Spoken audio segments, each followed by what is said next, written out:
The following episode most likely contains graphic language, details of violence, and murder, and may not be suitable for all audiences. Viewer discretion is advised.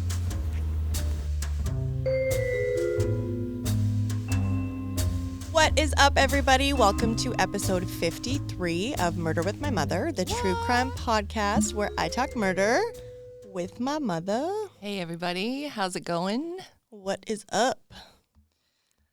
What is up? What's up with you? There's not too much. No? What's up with you? Not a whole lot. Day 63 of 75 hard. I'm almost there. What are you going to do to celebrate?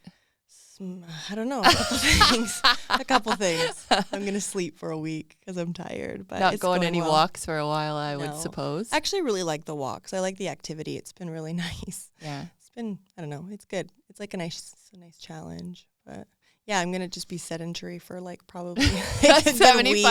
75 days of doing fuck all. Yes, exactly. Basically. So, yep. But hello to everybody that's newly listening. A lot of new people. Yeah, we've had so many messages and so much love. And It's been awesome, actually. It has been super cool. It's like still kind of surreal, but I don't know. You guys are all awesome.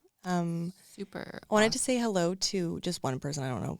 I think off the top of my head. Jaden. She's the dog walker I was telling you about. Oh, she listens. Hey, Jaden. She just started listening, but I think she's listened to every one of our episodes. I love that.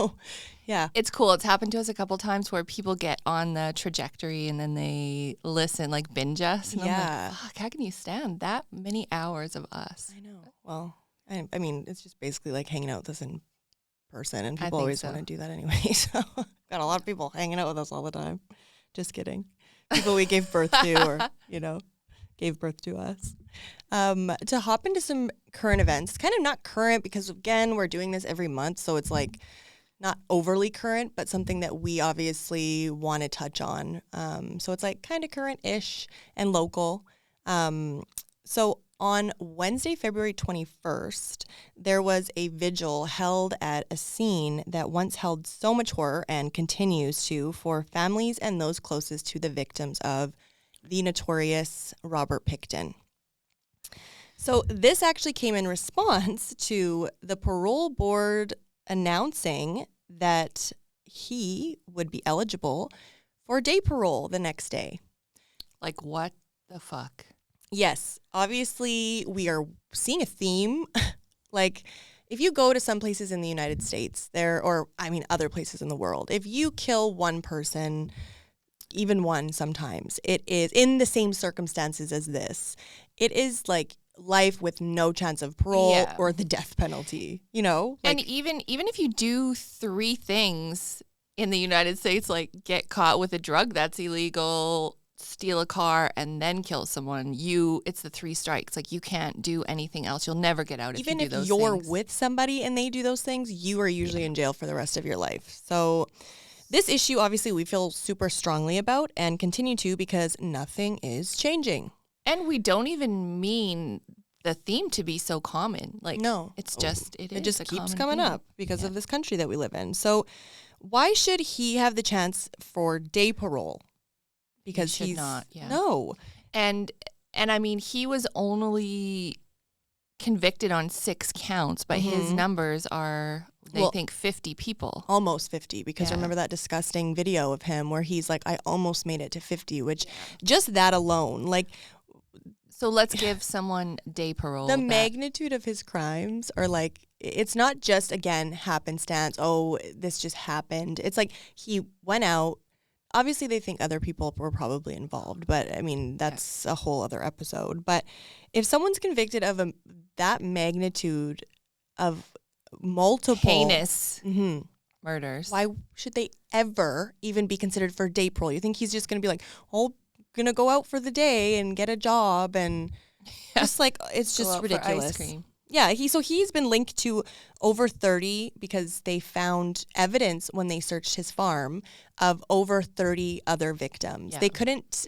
And they have like conclusive like DNA evidence and body matter. And I mean, it's not just like, this happened at the same time. No. Yeah. It's actual evidence. Yeah. So the fact that he is eligible for day parole, first of all, the families had no idea. This was just sprung on them, which you could imagine. Yeah, they found out, I think, on the television. Yeah. And so, again, they all got together to have a vigil to kind of bring awareness to how fucking disgusting it is that he is eligible for day parole or parole in general. Because he'll be eligible. I think he'll be eligible for full parole within the next couple years. So although no date has been set for a day parole hearing, this does not stop the families from reliving all the horror that they had been through throughout the years. So when and if he does apply for day parole, the families will once again... Oh... Sorry, everyone. Pretty fun. It's a rookie mistake. Yeah, episode 53. Like, we haven't done this already 53 times. It's okay. I've done it like probably 10. So anyway, not only is that what is happening with Robert Pickton, and again, I hate to talk about this POS, to even give him attention, because again, we like to focus everything on the victims, but the RCMP has also asked the court for permission to dispose of over 14,000 pieces of evidence collected during its probe into the former Port Coquitlam pig farmer.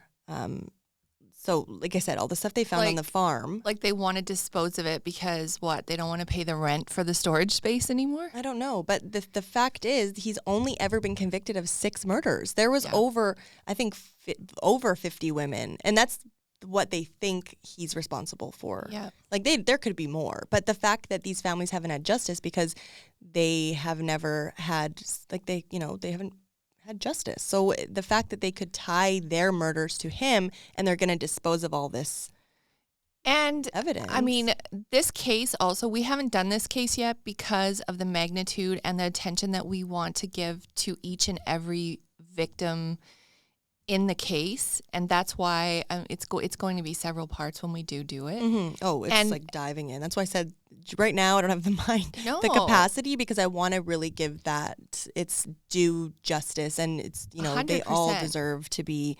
I want you remember with Gary Ridgway, his victims. We like to actually go through each one, name them, say a little bit about what we kind of knew about some of the victims, at least whatever we could find. And I mean, this case is this is a local case that we know families of the victims personally. Yeah, we do. And I mean, I went to school with one of the girls, and they found her DNA. She's one of the ones that he is charged with murdering. He isn't charged with her. He's charged with the other one that we know, who's a relative of someone. No, also we know. with the other one. Okay. Yeah, so there's 6, and 2 of them are people that we know. And the thing is, like, imagine the people whose DNA was found on his farm, their families just waiting. They're waiting for justice. Yeah, for almost 20 years. And now it's going to be, okay, well, we're going to dispose of all of this evidence because exactly. We're going to let him out for day parole. Yeah, so organizers sent a letter to the federal public safety minister, the provincial attorney general and solicitor general, and the RCMP commissioner, asking them to preserve the evidence, much of which was seized during the 18-month-long search of Pickton's farm in 2002 and 2003. So, I mean, we'll keep you guys updated. Again, I don't know if anyone's checked it out, but we started our true crime blog, Keeping Up with True Crime. So if you guys do want to keep up with some true crime, you can go to www.murderwithmymotherpodcast.com. So, yeah. It's very well written. Thanks. I have to say. Thank you. Well, it's kind of like listening to us. Like, I just like to type as I think. Like, what the fuck? Like, so... Jumping into today, and as you guys know, and we have covered multiple times, I think at least 5 or 6 episodes on our podcast, domestic violence is a major issue in and amongst our communities. In January 2022, domestic abuse statistics in Canada showed that approximately every 6 days, this blows me away, I know, a woman in Canada is killed by her intimate partner. Additionally, according to Statistics Canada, 1 in 3 women and 1 in 8 men have experienced domestic violence at some point in their lifetime. Like I said, I think we've covered at least 5. There's, one suspected, but it's like we know who you did it. Well, there was 2 in our community in the last 2 years that were pretty high profile. Yeah. So it's also important to note that domestic violence is widely underreported. Many victims hesitate to report due to fear, shame, lack of trust in authorities, to name a few. Well, and even the inability to get away from their abuser. Exactly. And not being kept safe by the justice system. Yeah. So domestic violence affects individuals of all genders, but women are disproportionately affected. Statistics Canada reported that in 2018, women accounted for 79% of police-reported intimate partner violence crimes. And the crazy thing is that once a woman is pregnant, they're at even higher risk. We'll get to that. Yeah. Barriers to leaving a domestic relationship can be significant and complex, making it challenging for victims to escape abusive situations. Some of the barriers include financial dependence, fear of retaliation, isolation, emotional manipulation, cultural and religious pressures, and lack of legal resources. When the abuse escalates to extreme violence and the abuser seeks to exert ultimate control over their victim, which most of the time is when they're trying to leave the relationship, common scenarios sometimes include lethal violence, murder-suicide, stalking and intimidation, killing oneself and killing children. Yeah. Or using that as a threat. Yes.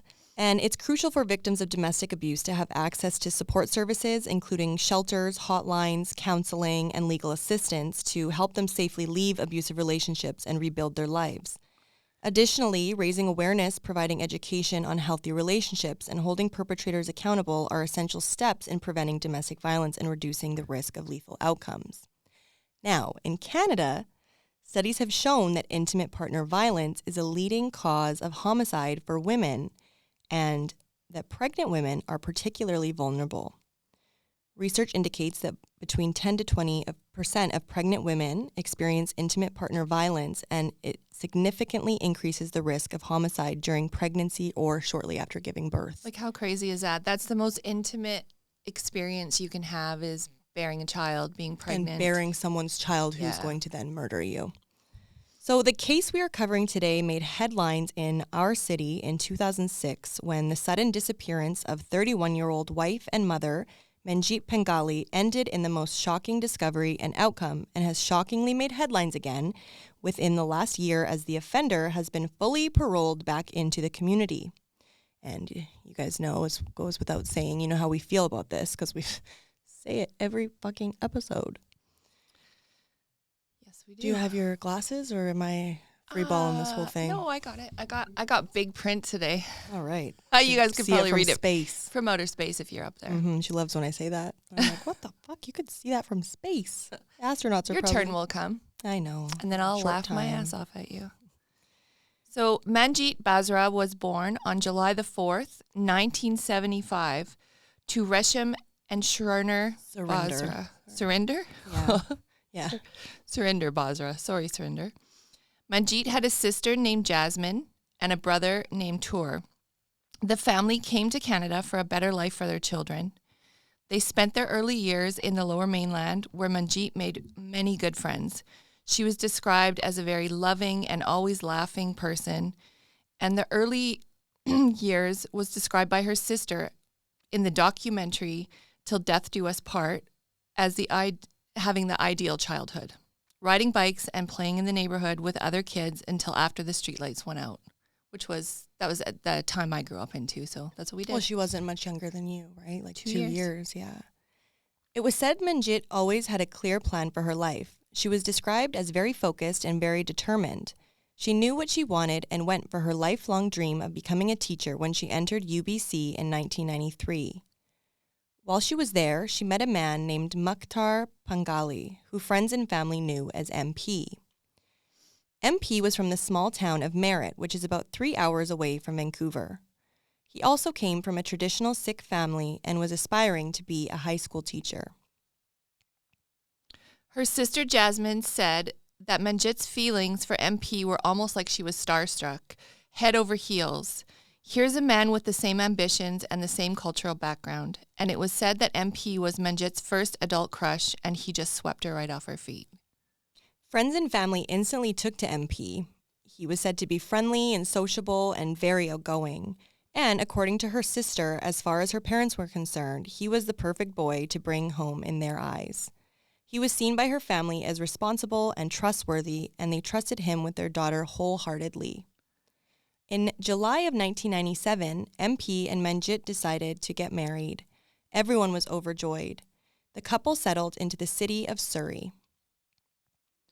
While Manjit was finishing her teaching degree, MP started his long sought-after career as a high school teacher. The couple was said to have lived their best lives the first couple of years of their marriage, with photos shown of them camping and swimming and enjoying each other's company along with their close loved ones nearby. But a couple years into their marriage, Manjit's best friend says she confided in her that everything was not as it seemed. MP was said to be more traditional and had expectations to have a kept home and dinner cooked for him every night by a wife who was also in the work field full time. Well, and you see this so much because first thing I think of is like my grandparents. They came from another country, very traditional, like not obviously East Indian, but like unless you thought I was East Indian, but no, I'm not.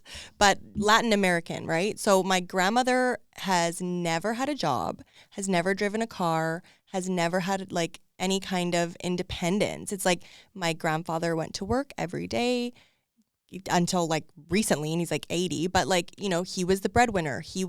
And she just kept the home, raised the kids. And she serves everyone that comes to the house. Still, she can barely stand up. She's like, takes her like so long to stand up, and the men still, nobody gets up to help her.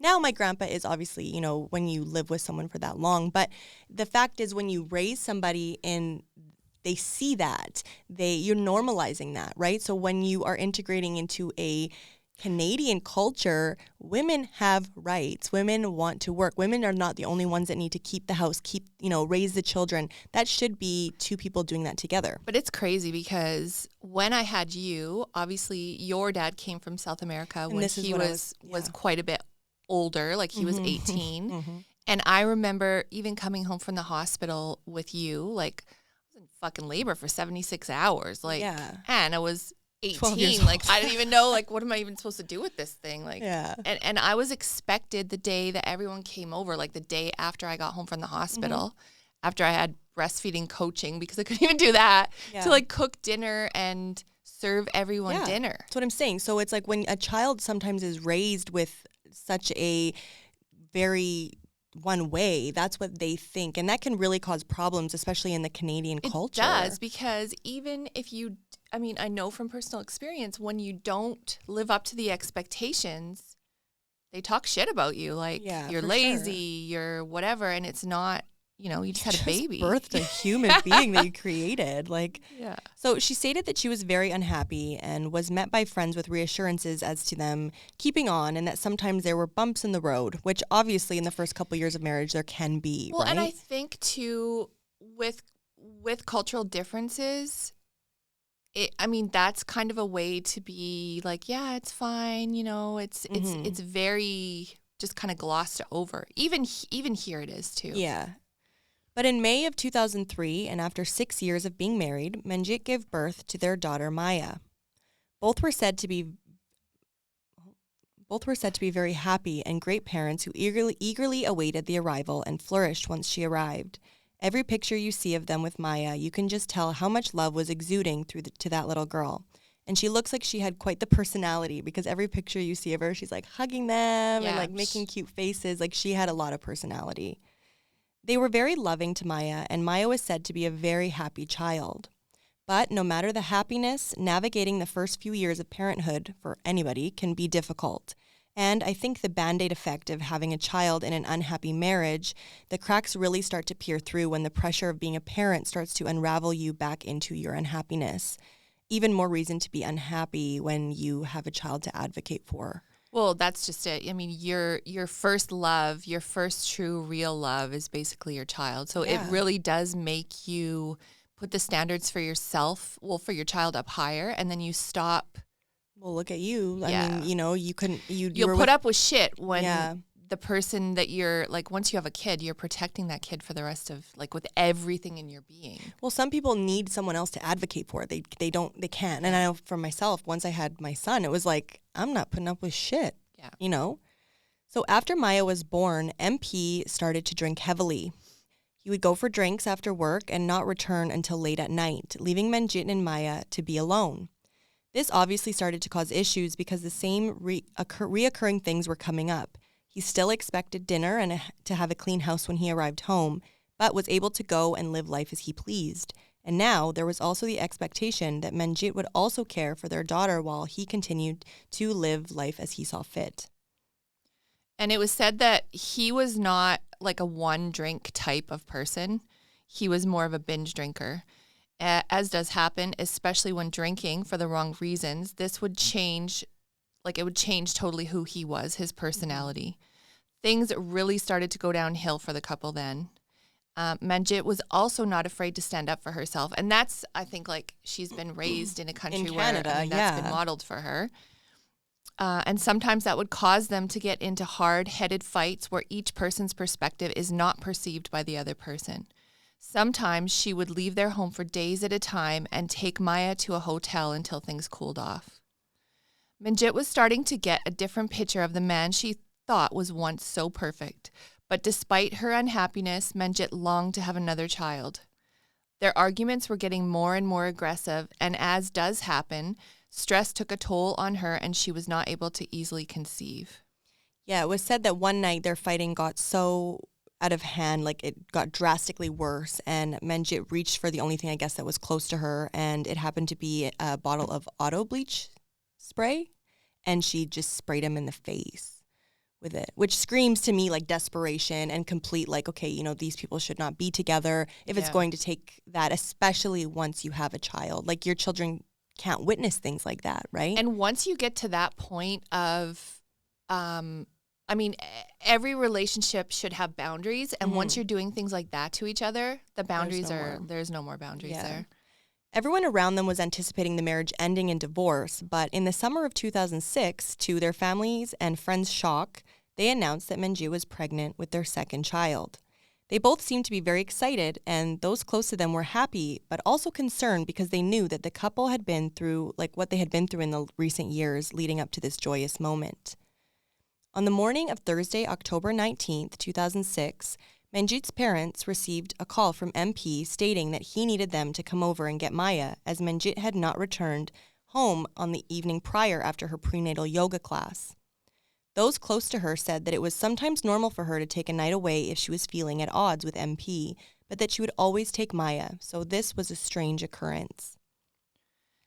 MP went to work, and her mom called her sister and close friends asking if they had heard from her. None of them had.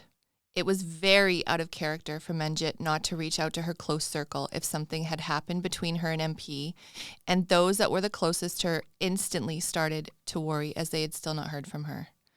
That Thursday night at 11:35 p.m., 26 hours after Manjit failed to return home, MP called the police to report his wife missing.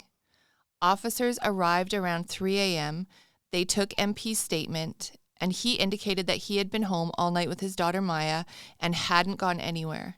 He said that he had called Manjit a couple times, called friends and family, and even called the hospital to confirm she hadn't been in a car accident, but also indicated that he didn't overly worry due to her taking time away in the past. The panic started to really set in when Manjit still hadn't come home 2 days later. Friends and family started to put up flyers and had search parties looking for Manjit in the local areas and anywhere they thought she could be.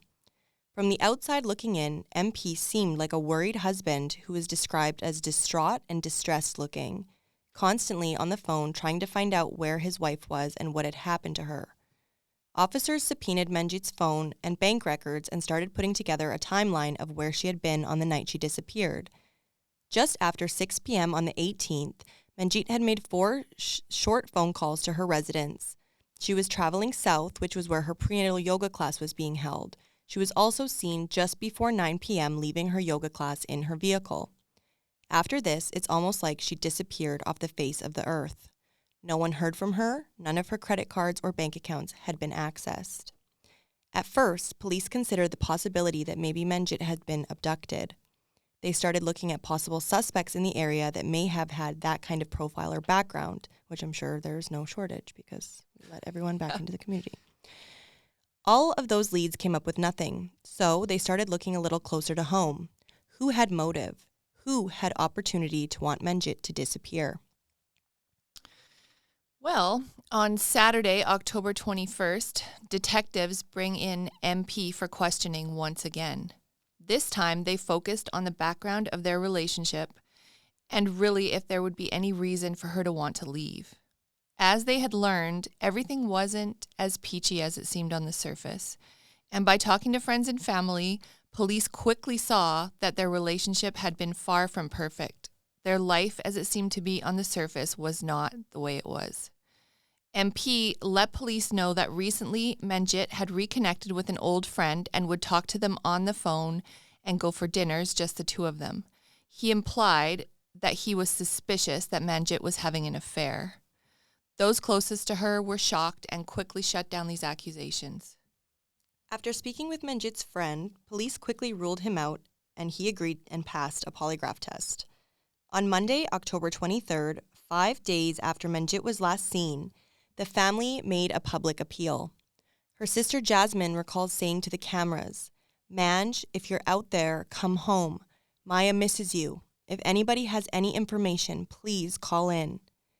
And MP also gave a tearful statement. He said, "I'm here today to make a plea that I need your help.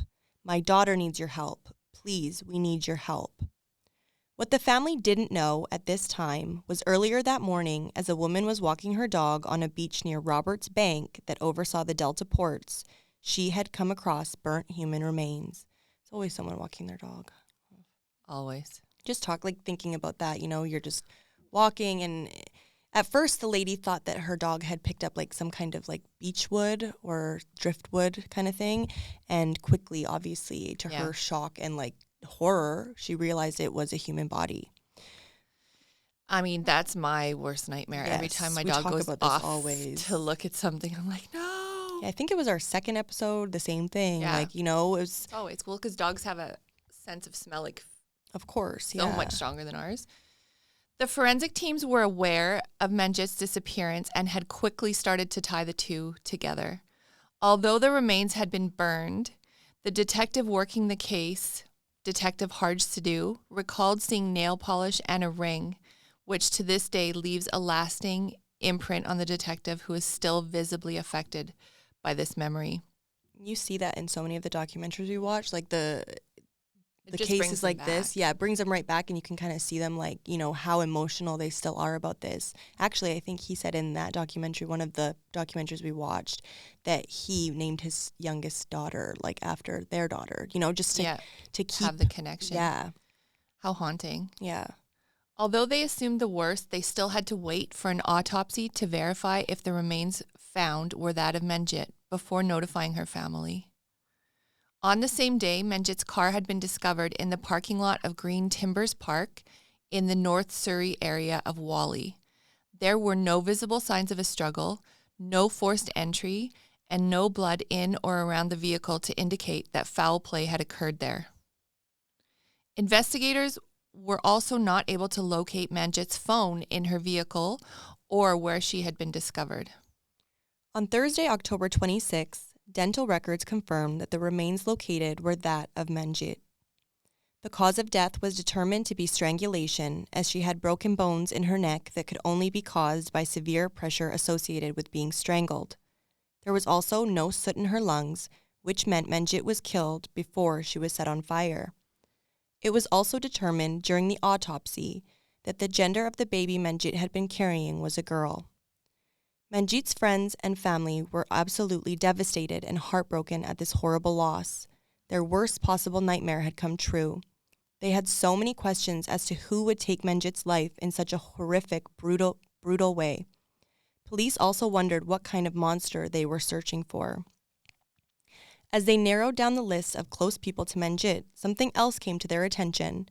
MP's brother, Sukhvinder, or known to friends and family as SP, became someone they focused on. While he was in Vancouver attending college, he was living in the couple's basement. Manjit and him were known to clash, as he was somewhat of a party guy and always wanted his older brother to join in his festivities. We see that all the time. It's somebody who doesn't want to party can't be coaxed into going partying, so obviously the husband did want to go.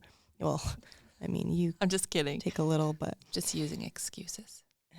Now, we know that MP struggled with drinking and that this was a trigger for issues in their marriage. This could have not gone over well with Manjit, especially him living in the basement. Like, it's always it's just more there. of an excuse to... Mm-hmm. Manjit gave MP an ultimatum. Either SP moves out or she does. MP ultimately chose for his brother to move out, but this caused tension within the family as now they looked at Manjit as someone who had kicked SP out of their home. And we know, culturally, in many of different cultures, it is looked down upon to go against your in-laws or really even have any opinion, let alone say in what your husband is doing. Yeah, and I mean, to like, men in general. ostracizing any member of your family, no matter what they do, is not very common. Police questioned SP. He said that he was at home with a friend the night Manjit disappeared. Police verified his alibi and he was quickly ruled out as a suspect. At this time, those close to the couple had noticed a change in MP and say he started acting strangely. He was described as being very aloof and angry whenever the family would try to get answers. At this time, suspicions toward MP grew amongst their inner circle. I can't imagine also being in someone's inner circle and even contemplating that they're acting strange after this had happened. Like, that's the creepiest. Well, and you think about it, because realistically, she was a teacher. She was an elementary school teacher. She was a mother. She was a friend. She was a daughter. She was a wife. So out of all of those things, it's not like, there's not many things to put together. Like, no. and I mean, especially... she's not living a high-risk lifestyle. No, and again, that's never an excuse for someone to be murdered, but that's, there's a much broader, thing of people that could be responsible for this. This is like, especially when you start to break it down. Yeah.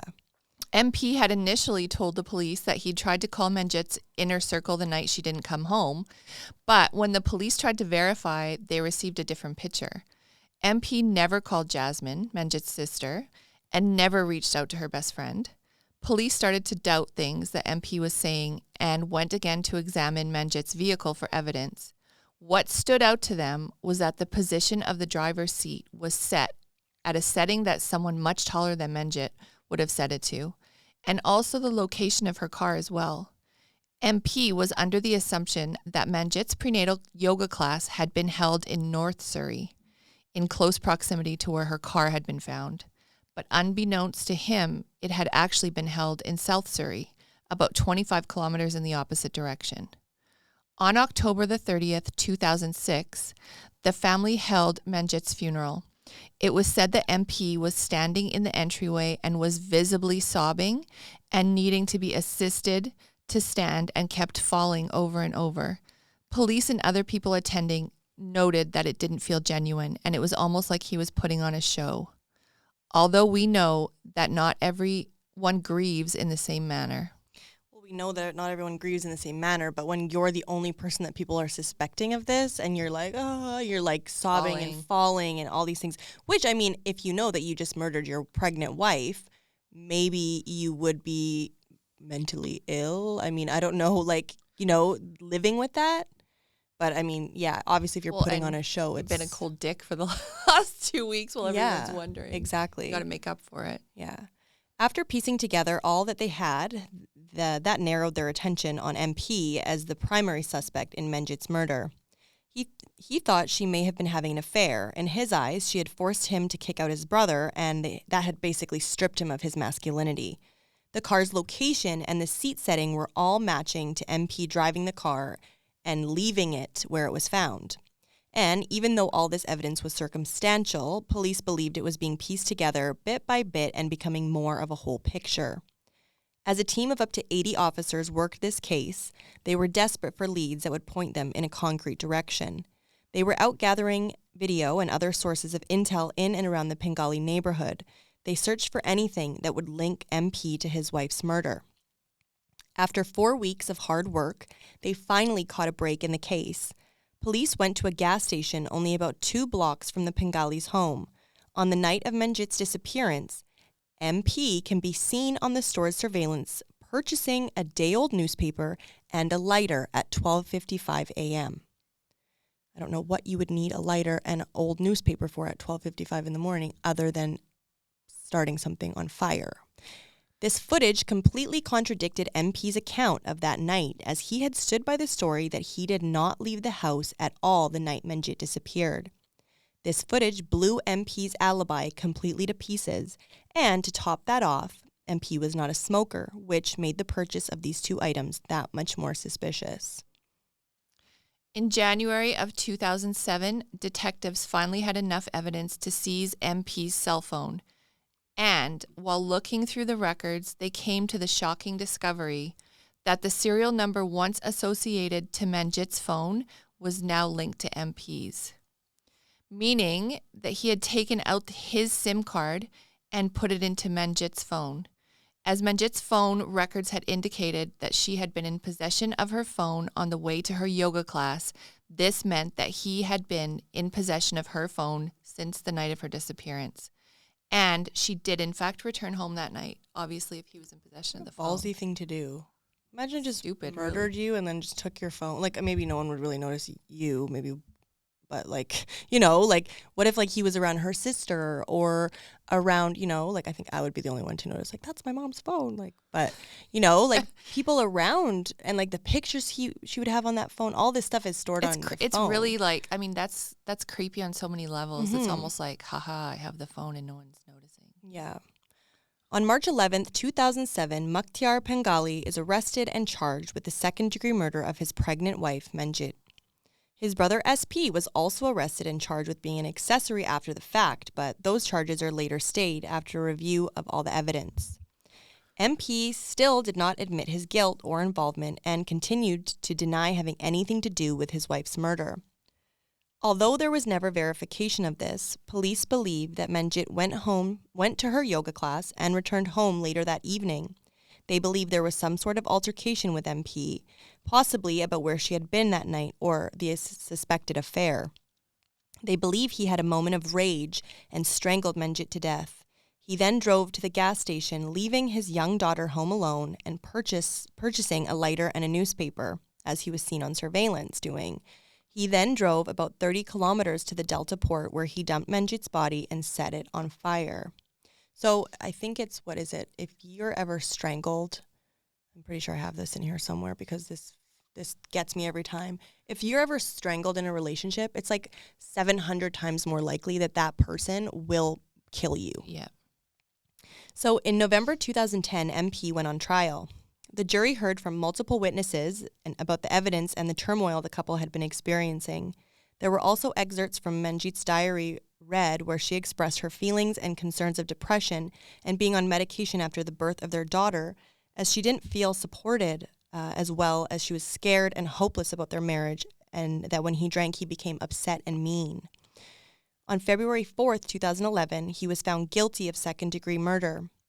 On March 17th, 2011, he was sentenced to life in prison with no chance of parole for 15 years. He did eventually take responsibility for the murder of Manjit and described having angry thoughts about murdering her numerous times before he actually did it. In October of 2021, the Parole Board of Canada granted MP permission to take unescorted temporary absences, otherwise known as UTAs. In July of 2022, MP was granted day parole and obtained full-time work with an unnamed company, according to the Parole Board of Canada.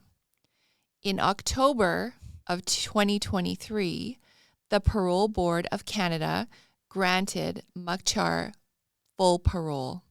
His release comes with a number of conditions, including a ban on contact with his wife's family, including their daughter, without the permission of his parole supervisor.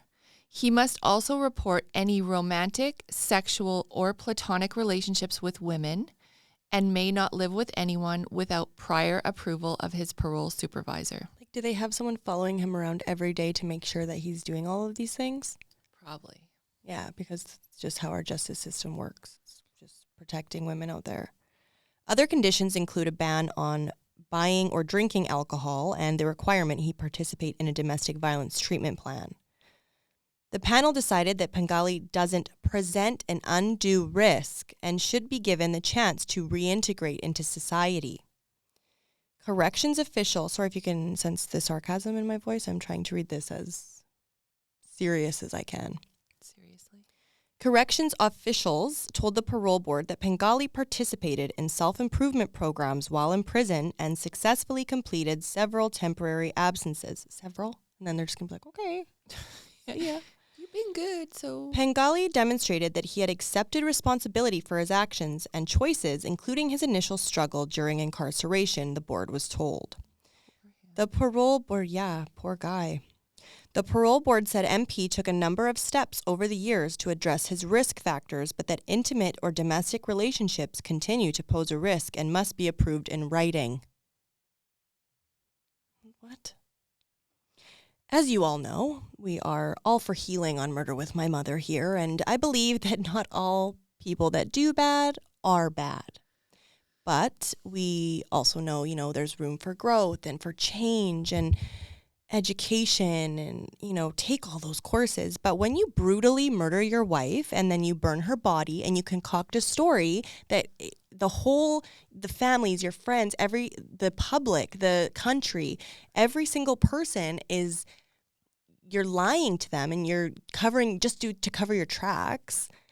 Like, you should remain in jail for the rest of your life or longer than 12 fucking years. Yeah. And I mean, you've taken everything else you feel for anyone else, including your child. You've taken your both of your children's parents away. Yeah. Well, and one of your children. Yeah. You have literally murdered your wife and her baby that was in her, that she was pregnant with. So Manjit's sister Jasmine and her husband gained custody of 4-year-old Maya and have raised her ever since. Her sister says that Maya is just like Manjit, and she tries to fill that hole of losing her mother with just with love. And it looks like she's doing an amazing job raising her. And in 2007, with the help of Manjit's teaching partner, Surrey Cares set up a yearly memorial scholarship in honor of Manjit. And it is given to a student who attends Northridge Elementary, which is where Manjit worked, and then later goes on to attend Panorama Ridge, the high school. The scholarship started out at $500, but has gone up over the years. And the best part about this is it's presented by Maya. Aww, that gives me goosebumps. I know. If you would like to become a donor to this scholarship and cause, you can go to canadahelps.org/charities.surrey foundation/Manjit Panghali. So this case and so many other cases like it just serve as like a painful confirmation of how little our criminal justice and legal systems care about women victims of femicide and the impacts their loss of their lives have on family members and members of our community. So if you or anyone you know is struggling with domestic violence and needs help, call 911 if you need help. But they probably won't do anything for you or call 1-866-585-0445 or visit domesticshelters.org for resources. This will be linked in our show notes as well. So that was our episode. I get so mad. I know you guys it's just like, I don't understand. I just don't understand it. I don't understand someone murdering 50 women or suspect of murdering 50 women being eligible for day parole. I don't understand someone who, because he admitted it and he's healing, he's allowed out of jail after 12 years. That's all her life and the life of her unborn child were worth is 12 years. Well, and you think about it, like it comes down to once you have nowhere else to go, you have to admit what you've done because there's no other one that could have done it. Jail. But that's like, it's kind of like when your parent tells you, maybe I used to tell you, if you're lying, just tell me and I promise you won't get into trouble. And I would get into trouble every time. Yeah. But I would normally not admit it. But you still wouldn't admit it. No. But I mean, our justice system here works like just admit to what you've done, no matter how fucked up it is, and then we'll just let you go. You can just leave, but just write to us to let us know if you're going to get in another relationship because that is how it fucking works. Like, are you serious? And, you couldn't possibly buy alcohol or get someone to buy it for you. Right? I did that when I was 13. Like, same. God, I had a fake ID. Yeah.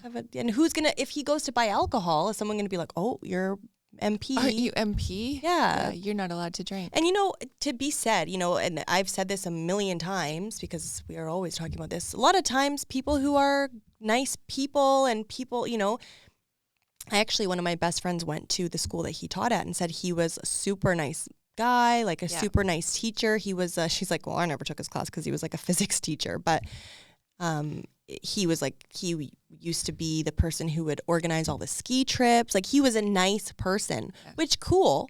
But when you go and you murder your wife, you're a nice person in jail. You could be a nice person in jail for the rest of your life. So I just really gets my blood boiling. I don't know. You guys don't know that by now. You guys are getting to know me pretty well. So to take my mind off of this anger, don't murder your wife. I don't have to say that. How come I have to say that on so many episodes? Don't murder anybody. Don't murder anybody, but don't, that's the time. Just divorce. Yeah. Divorce. It really wouldn't be that bad. It wouldn't, really, it's not like he's out. He's out walking around. So probably listening to our podcast. But yeah, to change the topic, to switch. Segueing away. Or Danica smashes the microphone. Before I'm like, rah. Yeah, so some other things that came up in Murder with My Mother world. We were voted top 10% of podcasts on the internet. Woo! Out of 3 million. So that's what, like 300,000, but still, it's pretty good, right? Yep. Pretty good. It's pretty. We're going to be bringing awareness to all these repeat offenders, keeping them in jail. So 300,000 podcasts, other podcasts around us, keep doing what you're doing. That's great. We were also voted, this one's like a little more niche, top 30 true crime podcasts. I think we're number 25. We were, yeah, it's fine. But there's 30, so we're not last. Top true crime podcasts with 2 female hosts. So that's exciting, right? Woo! Yeah. And we also, another thing is we have merch. We've had merch, but we have more merch available.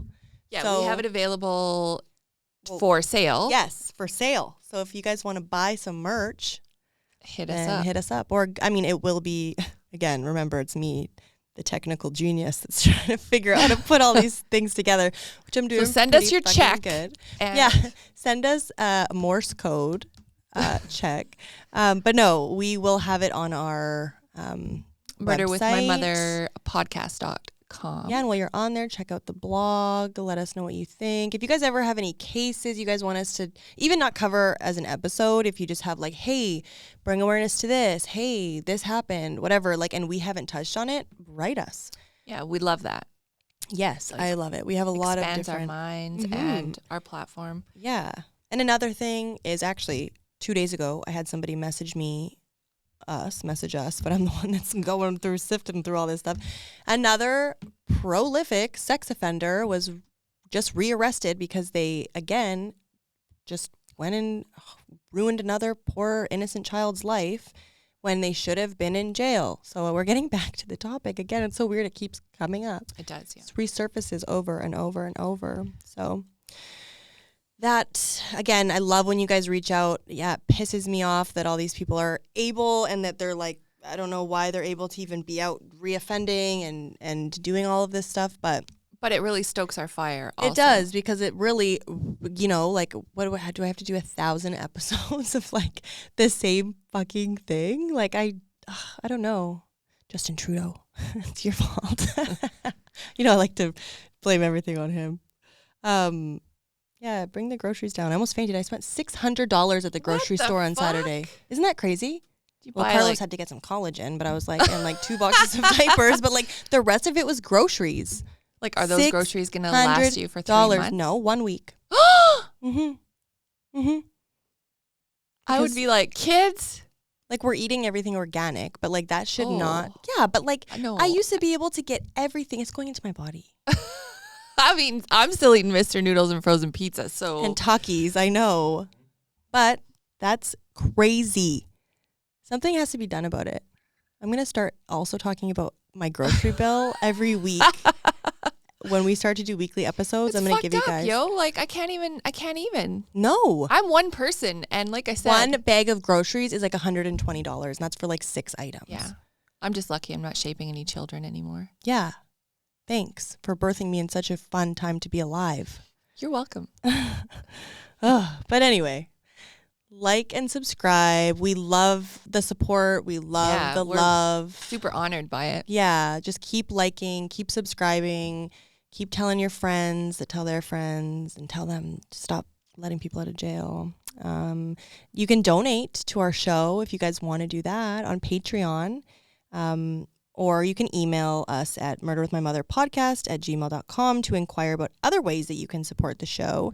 If anyone's looking to sponsor us, we're looking for some sponsors. We are looking for some We're sponsors. picky, though. Yeah. And no gun people. Just kidding. If a gun store wants to, I think everyone should be equipped to keep themselves safe. Right? Is that our Second Amendment? Oh, I was I'm about to be American, so yeah, Mom's about to be American, so that's just because she's sick of this shit over here in Canada, so she's just gonna go But yeah, so Mom, am I missing anything? I think we're good. Yeah. Yeah.